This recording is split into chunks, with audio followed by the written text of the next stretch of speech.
Hoy comenzamos una pequeña miniserie de uno de los personajes más queridos por el mundo entero, definitivamente un icono indiscutible de Marvel, pero sin más, vamos de una vez con esto que tenemos mucho por ver sobre el nacimiento del Vengador de la Armadura de Hierro. Es posible que el millonario y filántropo Tony Stark sea el individuo más influyente del planeta.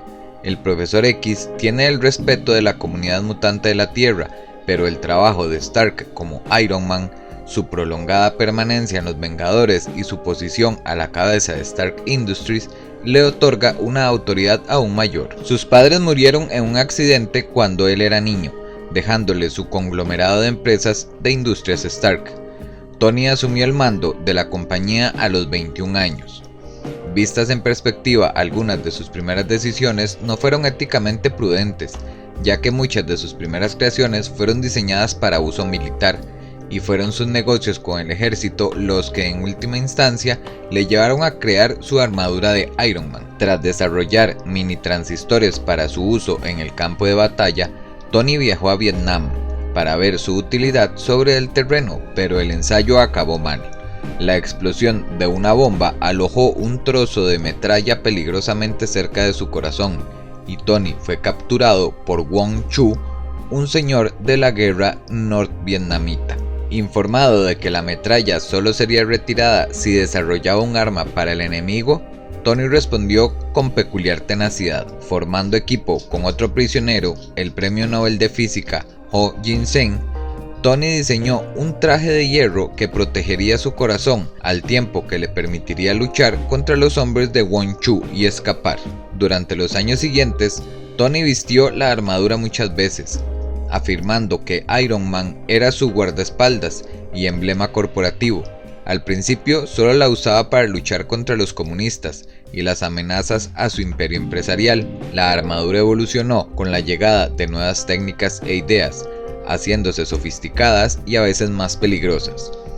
Con el tiempo la visión del mundo de Tony empezó a evolucionar e interrumpió las ventas militares al reconocer que causaba más mal que bien, y fundó diversas fundaciones benéficas. Fue un miembro fundador de los Vengadores, permitiendo que el grupo usara su mansión como base y proporcionándole respaldo económico a través de la Fundación María Stark, una organización sin fines de lucro con el nombre de su madre. Aunque es muy tenaz, a veces la presión ha sobrepasado a Tony Stark. Sucumbió 2 veces al alcoholismo. Su primer caída en desgracia fue tras una serie de ataques de supervillanos contratados por Justin Hammer, su rival en los negocios. Mientras se defendía, Tony fue falsamente incriminado en el asesinato de un diplomático, y al mismo tiempo la Agencia de Seguridad Nacional S.H.I.E.L.D. intentó comprar su empresa para hacerse con sus secretos militares.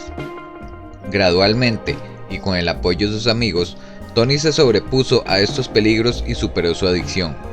La segunda caída, resultado de las maquinaciones emocionales de su competidor Obadiah Stane, fue peor porque Tony entró en una profunda depresión y por un tiempo se convirtió en un vagabundo sin hogar. Su epifanía se produjo al verse obligado a traer al mundo al hijo de un sin techo que moriría tiempo después. Tras despertar en un hospital, empezó a reconstruir su vida, creando un nuevo imperio empresarial, Empresas Stark, y derrotó a Stane en combate. Aunque ha sido miembro de los Vengadores, a veces las decisiones de Tony le han enfrentado directamente con sus amigos superhéroes y con el gobierno de Estados Unidos.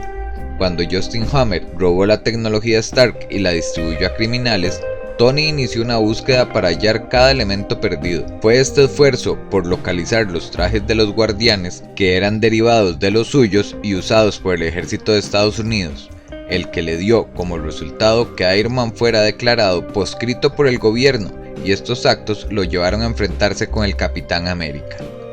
En Civil War, Tony encabezó a los superhéroes a favor del Acta de Registro de Superhumanos y trabajó con S.H.I.E.L.D., de la que fue nombrado director al acabar el conflicto, y desde ese cargo de poder fundó la iniciativa 50 State.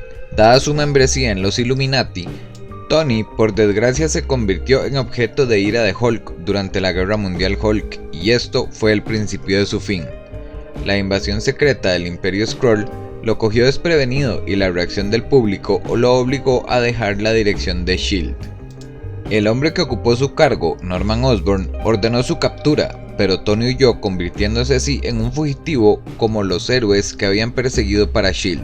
Se viene un dato muy curioso: a lo largo de los años, incontables mujeres se han sentido atraídas por Tony Stark, un tipo rico, elegante, encantador, y se ha roto muchos corazones, incluido el de él. Una y otra vez, su doble identidad y sus múltiples responsabilidades han saboteado cualquier esperanza de romance estable y duradero.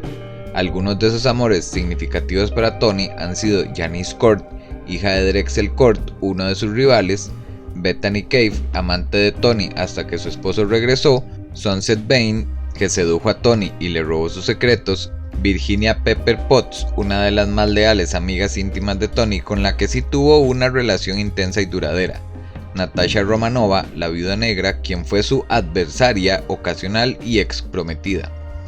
Estas son las más significativas, la lista es muy larga y no es para menos viniendo del señor Stark. La historia no queda aquí, pero déjame tus comentarios de qué te ha parecido este primer capítulo de esta serie dedicada al gran Iron Man y nos vemos para el segundo capítulo.